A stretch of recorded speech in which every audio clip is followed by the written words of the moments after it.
పాతికేళ్లగా ఏ క్షణం కోసమైతే ఎదురు చూస్తున్నానో ఆ క్షణం రాని వచ్చింది.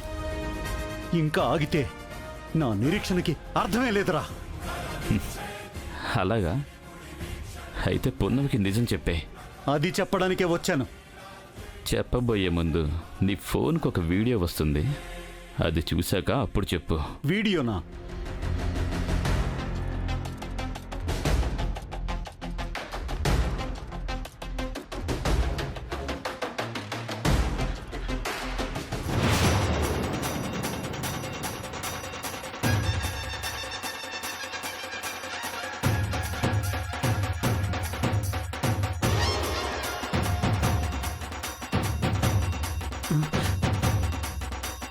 ఒరే అగ్నిదేవ్, ఏంట్రా? ఏంటన్నయ్యా, కూతురు చేసిన మర్డర్ చూసేసరికి భయం వేసిందా? ఈ భయమే నాకు కావాలి.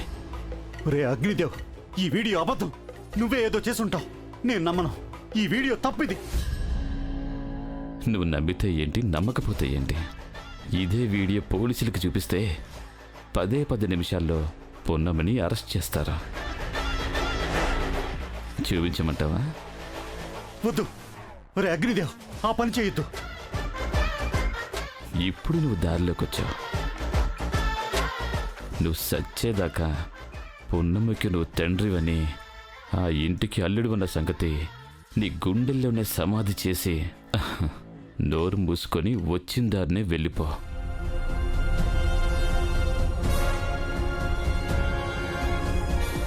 పున్నమి చేసిన మర్డర్ని నా గుండెల్లో దాచుకుంటాను, లేదా ఇప్పుడే వెళ్ళి పోలీసులకిచ్చి పున్నమిని అరెస్ట్ చేయిస్తాను. వద్దు వద్దు, పున్నమిని అరెస్ట్ చేయించొద్దు. సరే, నువ్వు చెప్పినట్టే చేస్తాను. Very good. నేను నిన్ను మళ్ళీ కలుస్తాను. ఇట్లు నీ తమ్ముడు అగ్నిదేవ్ మరియు మయూక.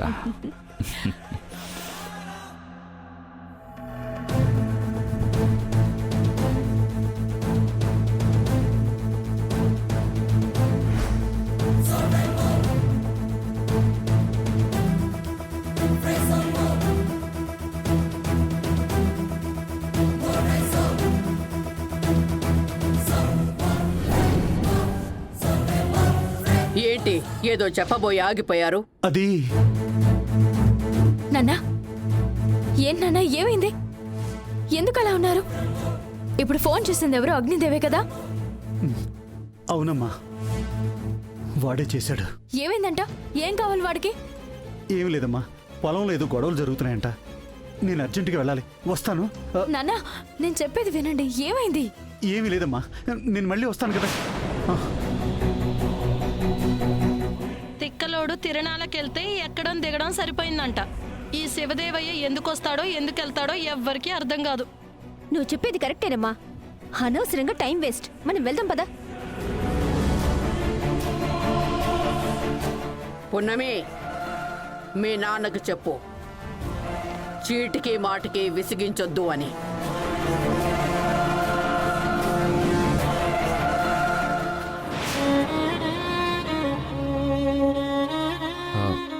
పున్నమి,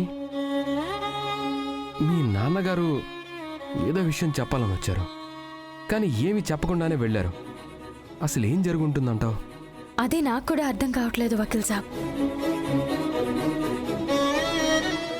సరే, మనం ఫ్రీ అయిన తర్వాత వెళ్ళి అంకుల్ని కలుద్దాం. ఆయన అసలు ఏం చెప్పదలుచుకున్నారో ఆయన్ని అడిగి తెలుసుకుందాం. పున్నమి, నాన్నమ్మ మాటలే నువ్వేం సీరియస్గా పట్టించుకోకు. వెళ్దాం పద.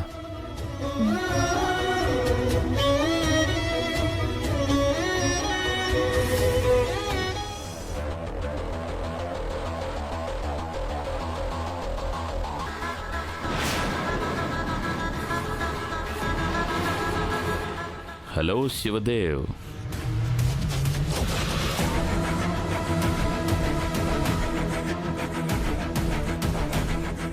రా అగ్నిదేవ్, ఎందుకురా నా కుటుంబం మీద కక్ష కట్టావు? ఎందుకురా నా జీవితంతో ఆడుకుంటున్నావు? నేను నీకేం అన్యాయం చేశాను రా? ఏం ద్రోహం చేశాను రా? నువ్వేం చేయలేదు పెద్దనాన్న. నీ కూతురు పున్నమి చిన్న మర్డర్ చేసింది. దాన్ని మేం అడ్డం పెట్టుకున్నాం అంతే. ఛీ, మీరు మనుషులేనా? అసలు మీకు మానవత్వం అనేది లేదా? తండ్రి కూతుర్ని విడదీసి మీరేం సాధిస్తారు? ఏం మిగిల్చుకుంటారు? ఆవేశపడ్డం వల్ల బీపీ పెరుగుతుందేమో కానీ సమస్య పరిష్కారం అవ్వదన్నయ్యా. రే, నువ్వు చెప్పినట్టుగానే పొన్నుమి నా కూతురన్న నిజాన్ని శాశ్వతంగా నా గుండెల్లోనే సమాధి చేస్తాను. ముందా వీడియో డిలీట్ చేయరా. ఎందుకు? వెంటనే వెళ్ళి నువ్వే నా కూతురువమ్మా, నేనే నీ తండ్రినమ్మా అని చెప్పుకోవడానికా పెద్దనానా? నేను నీకు మాటిస్తున్నానమ్మా. నేను చచ్చేంత వరకు నేను పున్నమి నాన్నని మాత్రం చెప్పను. ఈ శివదేవయ్య మాటిస్తే ప్రాణమైన వదులుకుంటాడు తప్ప ప్రాణం పోయినా సరే మాట తప్పడు. అది మీకు తెలుసు కాబట్టి ఆ వీడియో డిలీట్ చేయండి ప్లీజ్.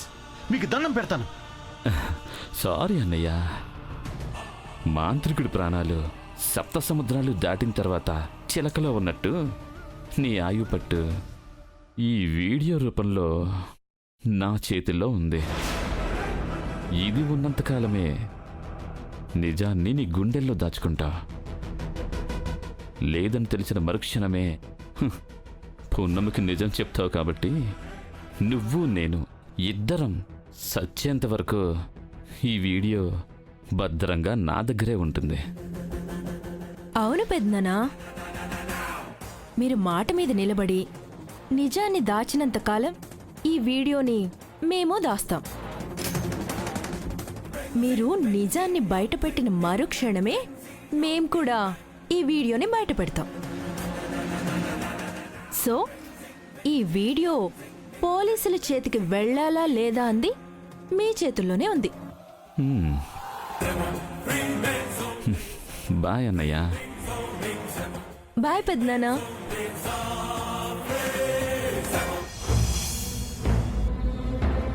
భగవంతుడా, 25 ఏళ్లుగా నా కూతురు ఎక్కడా అని కన్నీరు మున్నీరుగా ఏడిస్తే ఇన్నాళ్ళకి కరుణించి పున్నమియే నా కూతురన్న నిజాన్ని నాకు తెలిసేలా చేశావు. కానీ ఏం ప్రయోజనం? నా బంగారు తల్లిని కలిసి నేనే నీ తండ్రినమ్మా అని చెప్పే లోపే ఈ అగ్నిదేవుని పంపించి తండ్రి కూతుర్ని మళ్ళీ విడదీశావు. జీవితాంతం దూరంగా ఉండమని శపించావు. ఇదంతా నా కర్మ, నా కర్మ.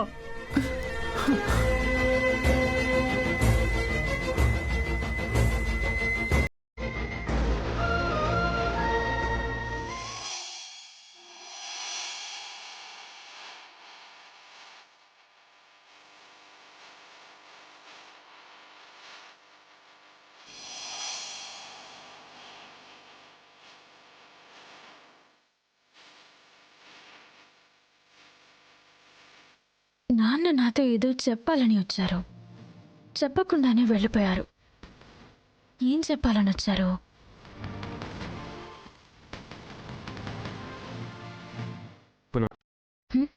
ఎందుకు మీ నాన్న గురించి ఆలోచిస్తూ బాధపడుతున్నావు?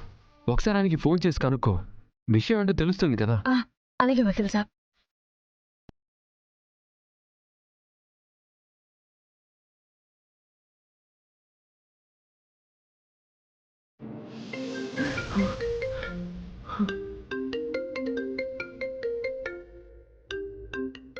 పున్నమి, నా బంగారు తల్లి నా కోసమే ఆలోచిస్తున్నట్టుంది. ఇప్పుడు ఫోన్ లిఫ్ట్ చేసి తనకి నేనేం సమాధానం చెప్పాలి?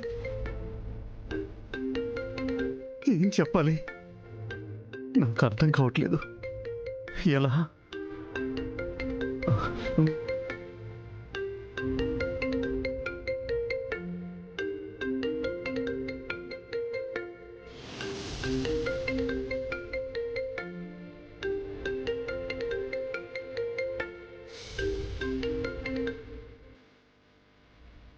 అమ్మ పున్నమి, నాన్న,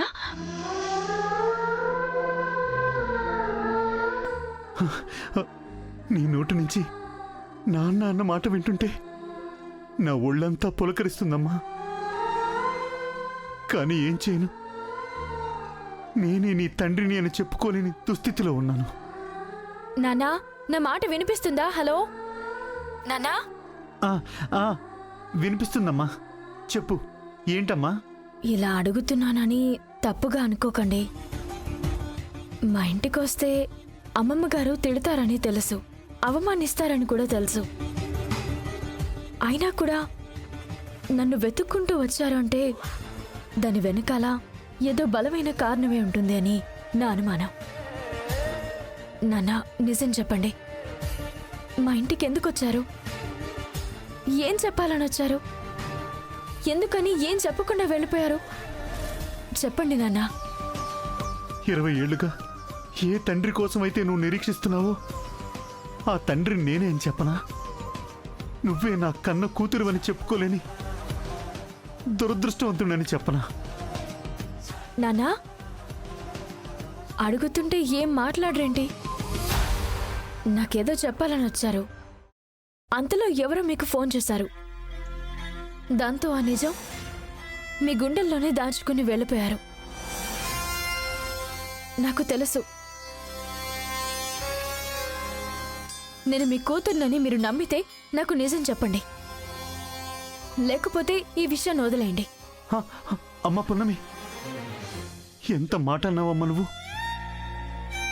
నువ్వు నా బంగారు తల్లివమ్మా. నీ కాకపోతే ఇంకెవరితో చెప్తాను? చెప్పండి నాన్నా. దూరమైన నా కూతురు ఎక్కడుందో నాకు తెలిసిందమ్మా. ఏమైంది పున్నమి? కూతురు ఎక్కడుందో చెప్తున్నారు. ఓ, నిజమా నాన్నా? ఎంత శుభవార్త చెప్పారు నాన్నా. ఎక్కడుంది తను? ఎలా ఉంది? తనకేమమ్మా, మహారాణిలా ఉంది. కాకపోతే కాకపోతే ఏం లేదమ్మా, కానీ నేనెప్పటికీ కలవలేను. ఏం మాట్లాడుతున్నారు నాన్నా? కూతురెవరో తెలిసాక కూడా ఎందుకు కలవలేరు? ఎందుకంటే తను నేను కలవలేనంత దూరంలో ఉన్నామమ్మా. ఏం మాట్లాడుతున్నారు నాన్నా? మీకున్న డబ్బుకి స్తోమతికి ఈ భూప్రపంచంలో ఎక్కడున్నా వెళ్ళి కలవగలరు.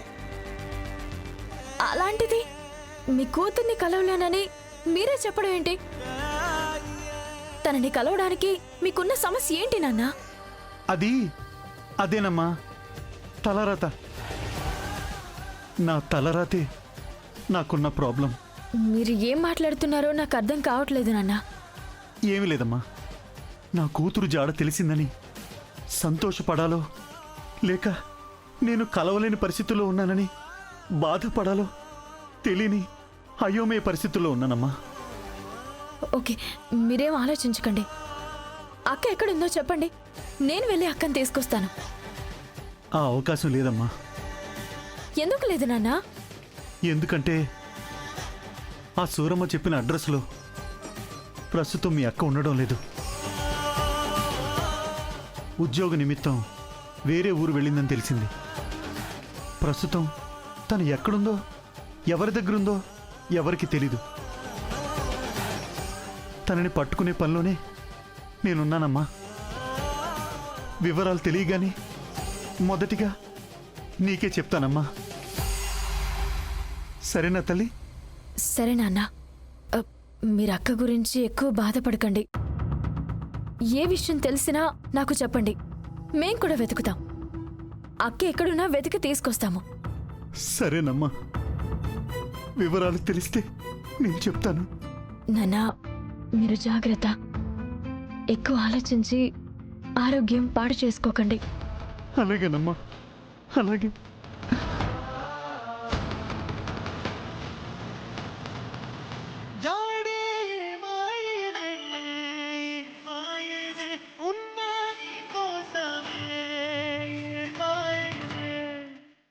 పున్నమి, జరిగిందంతా నాకు అర్థమైంది. శివదేవయ్య అంకుల్ చెప్పింది నిజమేనంటావా? మా నాన్న ఎప్పుడూ అబద్ధాలు చెప్పరు వకీల్ సాబ్. సరే, ఈ వివరాలు తెలిస్తే మనం కూడా వెళ్ళి వెతుకుదాం. సరేనా? నువ్వేం టెన్షన్ పడకు, దాని గురించి బాధపడకు. నువ్వు రిలాక్స్డ్గా ఉండు.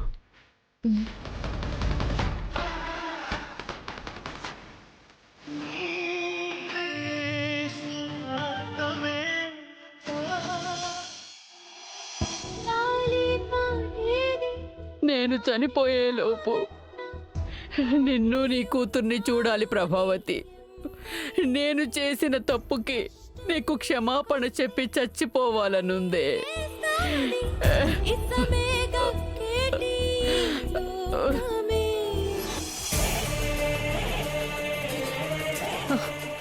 అమ్మమ్మా, నీ ఆరోగ్యం అస్సలు బాలేదు. ఎప్పుడు ఏమవుతుందో తెలీదు. అలాంటప్పుడు నువ్వు సంతోషంగా ఉండాలి కానీ అసలు ఇలా పిన్ని ఫోటో చూస్తూ ప్రతి క్షణం నువ్వు బాధపడుతూ ఉంటే అసలు నీ ఆరోగ్యం ఏమైపోవాలి? అవునమ్మా, నువ్వు చెల్లి కోసం తన కూతురు కోసం వెతుకుతున్నావని శివదేవయ్య గారికి తెలుసు కాబట్టే ఈ రోజు మన ఇంటికొచ్చి పున్నమే నీ మనవరాలు అని నమ్మించడానికి ప్రయత్నించాడమ్మా. ఆ, ఏం మాట్లాడుతున్నావే? ఆ శివదేవయ్య పున్నమి నా మనవరాలని ఎప్పుడు చెప్పాడు, ఎక్కడ చెప్పాడు? ఆయన చెప్పలేదమ్మమ్మా, కానీ అది చెప్పడానికే వచ్చాడు అంటుందమ్మా. ఆ విషయం మీకెలా తెలుసు? వాణ్ణి నువ్వు బయటకు పొమ్మన్నావు కదా, అమ్మా నేను ఇంటి బయటికి వెళ్ళాం. అక్కడ శివదేవయ్య వేరే వ్యక్తితో మాట్లాడుతూ ఏమన్నాడో తెలుసా మీకు? ఏమన్నాడు? ఈ భానుమతి గారు ఆవిడ కూతురు కోసం మనవరాలి కోసం మనుషుల్ని పెట్టి వెతికిస్తుంది అని. ఎంచక్క ఆ పున్నమినే భానుమతి దేవిగారి మనవరాలు అని నమ్మిస్తే వాళ్ళ మనవరాలికి వెళ్లాల్సిన కోట్ల రూపాయల ఆస్తి మా పున్నమికే వస్తుంది అని, ఆ తర్వాత నేను పున్నమి ఇద్దరం కలిసి ఆ డబ్బుని ఎంజాయ్ చేస్తామని చెప్తున్నాడు. అబద్ధం చెబితే అతికినట్టుండాలి. అతనికేమైనా ఆస్తి తక్కువ? డబ్బు కోసం కక్కుర్తిపడి వెధవ పనులు చేయడానికి. అవునమ్మా, డబ్బు ఎవ్వరికి చేదు కాదు. ఎన్ని కోట్లున్నా ఇంకో 100 కోట్లు వస్తాయంటే ఎవ్వరూ కాదనరు. అవునత్తయ్యా, ఆ శివదేవయ్య బయటికి కనిపించేంత మంచోడు కాదు.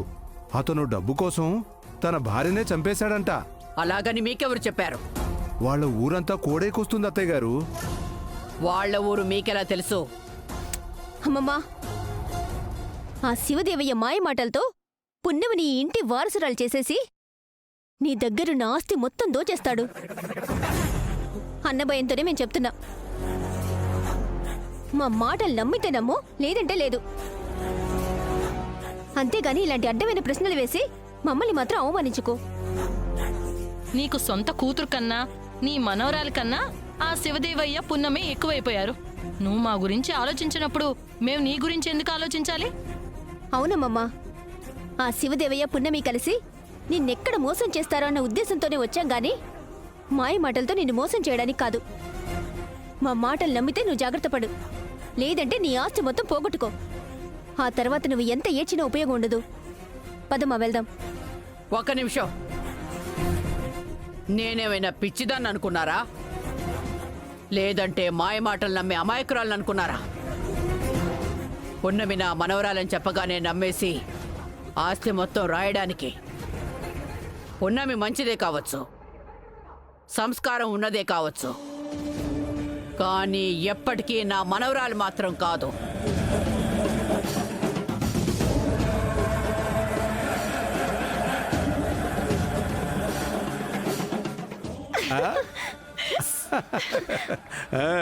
అమ్మయ్యా, మా అమ్మ ఎక్కడ శివదేవయ్య ట్రాప్లో పడి ఆస్తి మొత్తం పున్నమికి రాసేస్తుందోనని ఒకటే టెన్షన్ పడ్డాం.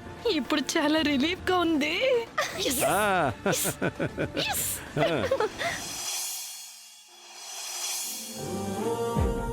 Hi brother. Hey hi Kishore, ఆ, పొద్దునే వస్తానన్నావు, ఏంటి ఇంత లేట్ అయింది?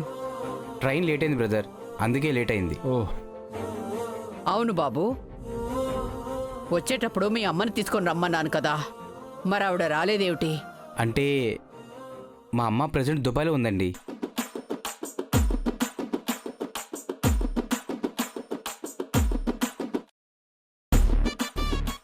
దుబాయ్లోనా? అవును శృతి, మాకున్న బిజినెస్లన్నీ ఆవిడే చూసుకుంటుంది.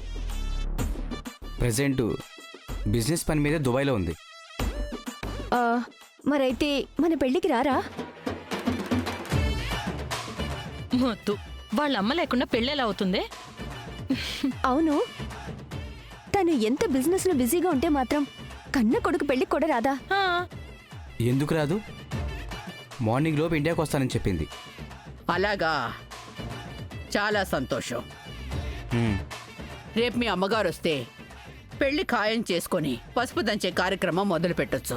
అలాగే నానమ్మ గారు. రేపు మార్నింగ్ లోపు మా అమ్మ మీ ఇంటి దగ్గర ఉంటుంది, నాది గ్యారంటీ. సరే సరే. సావిత్రి, సావిత్రి, చెప్పండి అత్తయ్య. అబ్బాయి వచ్చాడు. రేపు పసుపు దంచే కార్యక్రమానికి ఏర్పాట్లు చేయండి. అలాగే అత్తయ్య గారు.